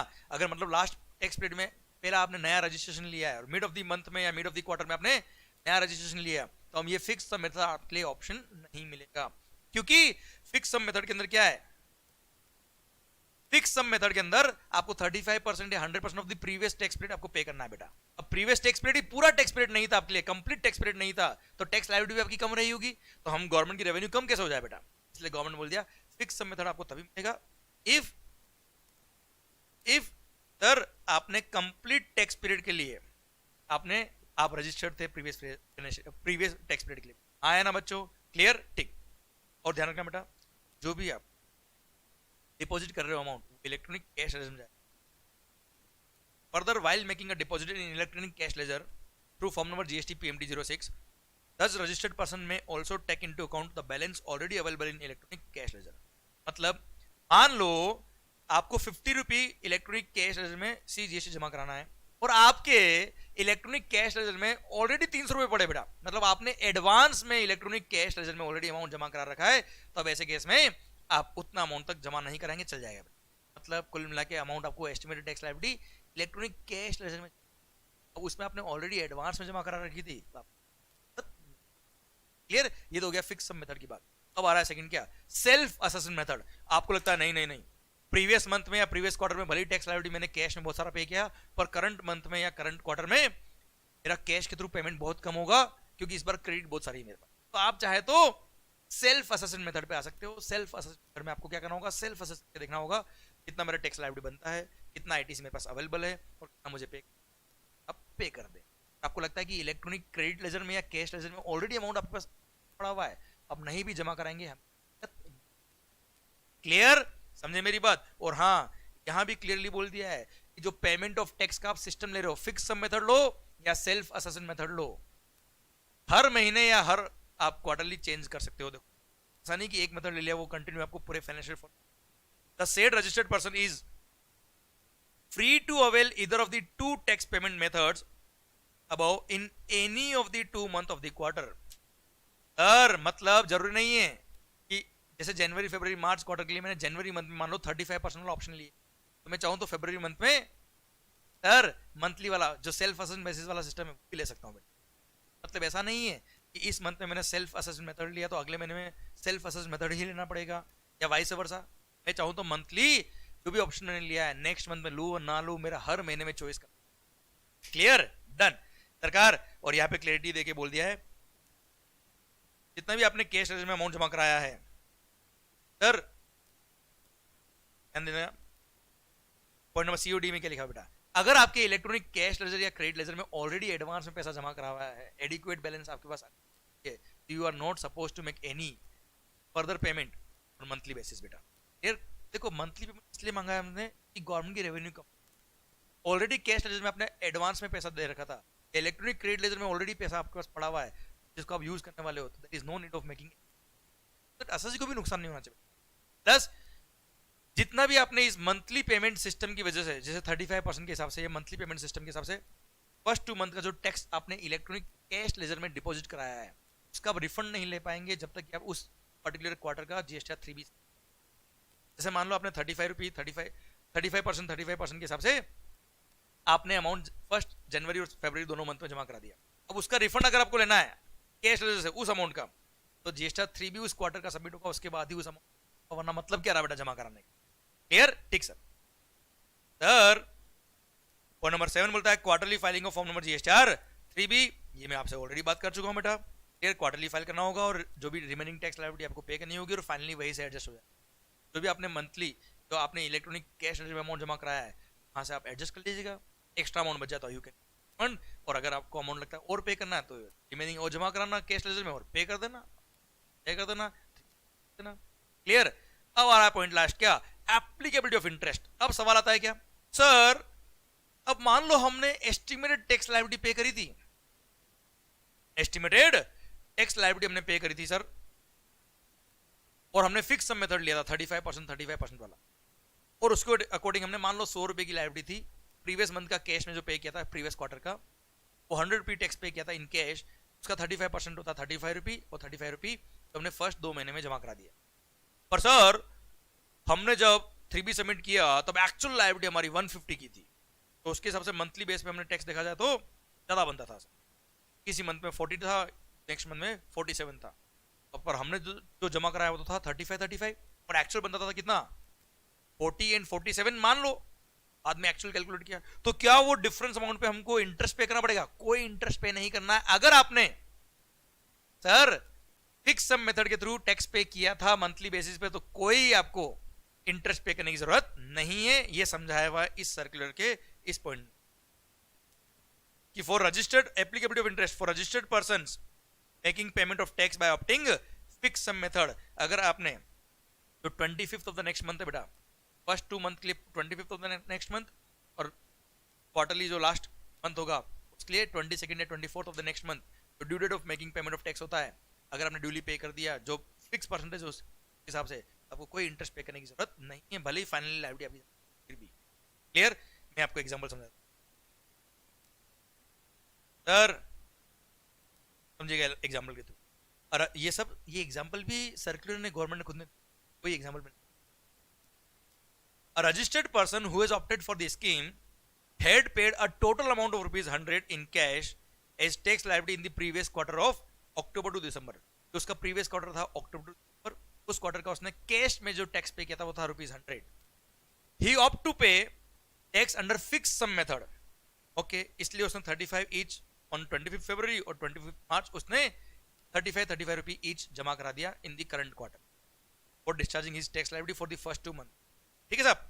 In his return for the quarter it is found that the liability based on outward and inward supplies for January was rupees 40 and for February it was rupees 42।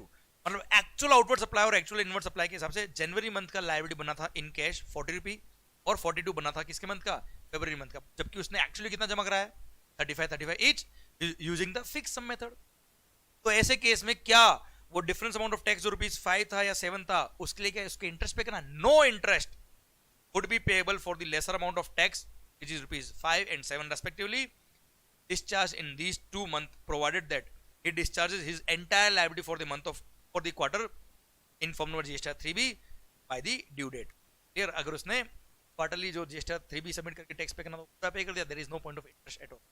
Lesson number 2 सरकार again same point, इसमें थोड़ा सा change किया, समझना बता दें। A registered person who has opted for the scheme had paid a total amount of rupees 100 as cash as his tax liability in the previous quarter of the October to December in cash, electronic cash ledger। He opt to pay under fixed sum method, therefore he pays rupees 35 each on 25th February and 25th March for discharging liability of first 2 months of January and February respectively। In his return for the quarter it is found that total liability for the quarter net of available credit was rupees 125। Cash में liability 120, but he files the return on 30th April। भाई return सब कब submit किया? 30 अप्रैल को। अच्छा, आपको पता है GSTR 3B सबमिट करने की ड्यू डेट क्या थी? 22nd या 24th ऑफ अप्रैल है ना, फर्स्ट क्वार्टर के लिए बेटा। तो ऐसे केस में सिंस उसने 30th अप्रैल को उसने अपना 3B सबमिट किया, मतलब 30th अप्रैल को उसने रिमेनिंग टैक्स पे किया, तो ऐसे केस में interest would be payable at the applicable rate जो 18% पर annum है ऑन रुपीज 55। 55 कैसा है बेटा? Sir 125 was his liability, 35 each for 2 month, 70 रुपी वो ऑलरेडी पे कर चुका है, रिमेनिंग कितना बेटा? 55 रुपी। तो 55 पे ही इंटरेस्ट लगेगा, remaining amount of rupees 55 which was payable उसी पे इंटरेस्ट लगेगा sir for the period between the due date of filing quarterly GSTR 3B and 30th April. तब मान लो 22nd अप्रैल आपकी ड्यू डेट थी, तो 23 अप्रैल से 23rd अप्रैल से लेकर 30 अप्रैल तक का तो ये 8 दिन है, 8 डेज का इंटरेस्ट लगेगा ऑन रुपीज 55, दैट्स इट। तो उसने फिक्स सम मेथड के हिसाब से 35 के हिसाब से ऑलरेडी पे कर दिया था टैक्स, तो उस पर कोई इंटरेस्ट की नहीं आएगी, भले ही फाइनली लायबिलिटी ज्यादा बन रही कम बन रही। क्लियर? डन सरकार। और हाँ क्या लिखा है? जिन्होंने फिक्स सम मेथड नहीं लिया, सेल्फ असेसमेंट मेथड लिया, उनके लिए इंटरेस्ट का प्रोविजन क्या होगा? For registered person making payment of tax by opting self assessment method, interest amount would be payable as per the provisions of section number 50 of the CGST Act for the tax or any part thereof which remains unpaid or paid beyond due date for first 2 month of the quarter। मतलब भाई जब आपने self assessment method लिया तो self assessment के हिसाब से तो जो एग्जैक्ट लायबिलिटी बनती है आपकी मंथली बेस पे वो आपका पे हो जाना चाहिए था।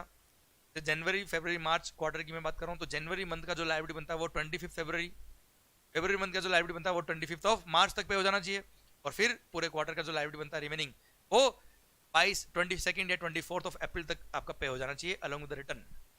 अगर आपने ये पे नहीं किया होगा सर नॉर्मल जो इंटरेस्ट लगता है इस पर सेक्शन में 50 जो 18% की रेट ऑफ इंटरेस्ट है वो आपको पे करना पड़ेगा from the respective due date. मतलब जनवरी मंथ का जो सेल्फ असेसमेंट के हिसाब से लायबिलिटी बनना चाहिए था, इतना आउटपुट लायबिलिटी, इतना आईटीसी, रिमेनिंग इतना पे करना है, वो रिमेनिंग जितना पे करना था और आपने जितना पे किया एक्चुअली उसका जो डिफरेंस अमाउंट होगा उस पर आपको इंटरेस्ट पे करना पड़ेगा from the 25th of February itself. जैसे जनवरी मंथ का डिफरेंस था तो 25 फरवरी ड्यू डेट था, 26 फरवरी से लेकर जब आप वो रिमेनिंग अमाउंट पे करते हो तब तक का आपको इंटरेस्ट पे करना पड़ेगा। जैसे फर्स्ट एग्जाम्पल हमने बात करी थी, उसने एस्टिमेटेड मान लो टैक्स लायबिलिटी पे करी 35 रुपी सेल्फ असेसमेंट के हिसाब से और एक्चुअल लायबिलिटी बनती थी 40 रुपी, तो 5 रुपए का जो डिफरेंस है ₹5 का उसका उसको इंटरेस्ट पे करना पड़ेगा from 26th of February itself.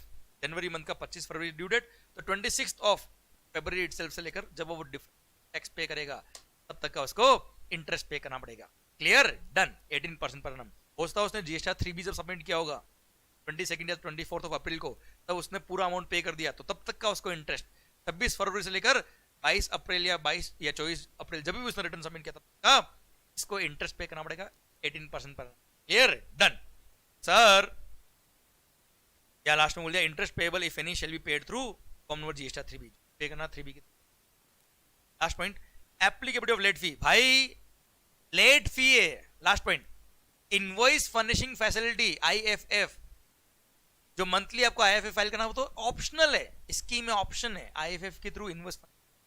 GST 1 clear quarterly opt किया है, जीएसटी 3B भी अगर आपने क्वार्टरली ऑप्ट किया है तो मंथली जो पेमेंट करना है वो तो पेमेंट करना है, वो कोई रिटर्न तो है नहीं बेटा, है ना। तो सर अगर आपने पेमेंट लेट किया है, अगर आपने पेमेंट लेट किया तो उसके लिए इंटरेस्ट लगेगा, लेट फी की बात नहीं आएगी। जीएसटी 1 अगर लेट सबमिट किया है, जीएसटी 3B अगर ड्यू डेट के बाद सबमिट किया है तो ऐसे केस में उनके लिए रेस्पेक्टिव जो लेट फी का प्रोविजन है वो अट्रैक्ट होगा और अकॉर्डिंगली लेट फी फाइल होगी, बाकी लेट फी पे करना पड़ेगा। अदरवाइज लेट पेमेंट की वजह से केवल इंटरेस्ट लगेगा, मंथली जो आपको पेमेंट करना होता है वो अगर आपने लेट पे किया तो इंटरेस्ट लगेगा, वहां लेट फी की बात नहीं। क्लियर। और इनवॉइस फर्निशिंग फैसिलिटी के थ्रू आपने अगर इनवॉइस फर्निश नहीं की है, लेट फर्निश किया तो आपके कस्टमर को नुकसान है, हमें क्या नुकसान है बेटा, लेट फी की बात नहीं है। इसलिए जीएसटी 1 और 3B अगर लेट सबमिट करोगे तो लेट फाइलिंग फी लगेगी, otherwise there is no point of filing and there is no point of paying late fee. Clear, done. ये पूरा पूरा पूरा पूरा क्यूआरएमपी स्कीम खत्म होता है। अब तो सरकार वैसे देखा जाए तो क्वार्टरली रिटर्न की पॉइंट तो हमने ऑलरेडी बात कर ली थी, इनवॉइस फर्निशिंग फैसिलिटी हमने ऑलरेडी बात कर ली थी बेटा। क्लियर। फिर हमने बात कर ली थी क्या कि अगर प्रीवियस 2 मंथ के आपने रिटर्न सबमिट नहीं किए हुए या प्रीवियस टैक्स पीरियड के आपने क्वार्टरली अगर है तो रिटर्न सबमिट नहीं किए तो हम आपको जीएसटी 1 सबमिट करने का ऑप्शन नहीं देंगे या इनवॉइस फर्निशिंग नहीं देंगे आपको बेटा, पार कर देंगे आप पर, सो दैट कस्टमर को क्रेडिट आप पास ऑन नहीं कर पाए क्योंकि आपने टैक्स पे नहीं किया हुआ है, 3B फाइल नहीं किया हुआ है, इसलिए बेटा। फिर सर हमने बात कर ली क्या क्वार्टरली रिटर्न का ऑप्शन जिन्होंने लिया है उनको मंथली पेमेंट कितना करना होगा, मंथली बेस पे करना पड़ेगा बेटा उनको पेमेंट। 35% फिक्स सम मेथड है और आप चाहे तो सर सेल्फ असेसमेंट बेसिस भी ले सकते हो बच्चों। क्लियर, ये हमने पूरा बात कर लिया क्यूआरएमपी स्कीम के रिगार्डिंग सारे प्रोविजंस प्लस पूरा सर्कुलर का प्रोविजन। क्लियर, इसी के साथ रिटर्न वाला प्रोविजन, रिटर्न के सारे points including this QRMP scheme खत्म होता है। अब तो सरकार सिंस रिटर्न के इतने सारे पॉइंट आपने पढ़ लिया, मैं चाहता हूं यहां पे हम लेक्चर एंड कर दे और इसके बाद सर नेक्स्ट लेक्चर में हम पढ़ेंगे कि आगे के अमेंडमेंट्स कितने हैं। पर हाँ बता देता हूं हमें बहुत सारे अमेंडमेंट्स नहीं है, वैसे नंबर ऑफ अमेंडमेंट्स किन किन पेजेस फाइल मिल गई। ओके, तो मिलते हैं ब्रेक के बाद। Thank you so much. पर तब तक के लिए यहां तक के जितने भी अमेंडमेंट्स मैंने आपको पढ़ा है वो आपके एंड पे कंप्लीट कर लीजिए, रिवाइज कर लीजिए, माहौल बना दीजिए और हाँ सर हमेशा एंजॉय करिए आप जो भी काम कर रहे हो, दिल से कर पढ़ाई करिए। आप अभी पढ़ाई कर रहे हो, दिल से पढ़ाई करिए, क्यों पता है जिस दिन डिग्री मिलेगी उस दिन तो हमें मजे करने का, but if you will enjoy the journey ना देन डेफिनेटली डेस्टिनी बहुत अच्छी। Don't only focus on enjoying the destiny, also enjoy your journey. देखो लाइफ इज अ जर्नी, हर दिन एंजॉय करिए। आप पढ़ाई कर रहे हो, पढ़ाई को एंजॉय करिए। डेस्टिनी जो आपकी डिग्री वो तो मिलनी ही मिलनी है, 100% मिलेगी और बहुत खुशी के साथ मिलेगी, तो आप एंजॉय करोगे ही करोगे। But also try the journey, try to enjoy the journey. और जिसने इस लाइफ की जर्नी को एंजॉय करना सीख लिया, माहौल बनता जाएगा एंड सर खुशियां बढ़ती जाएगी। Thank you so much, all the best, love you all, take care. मिलते हैं नेक्स्ट सेशन के अंदर, बाय।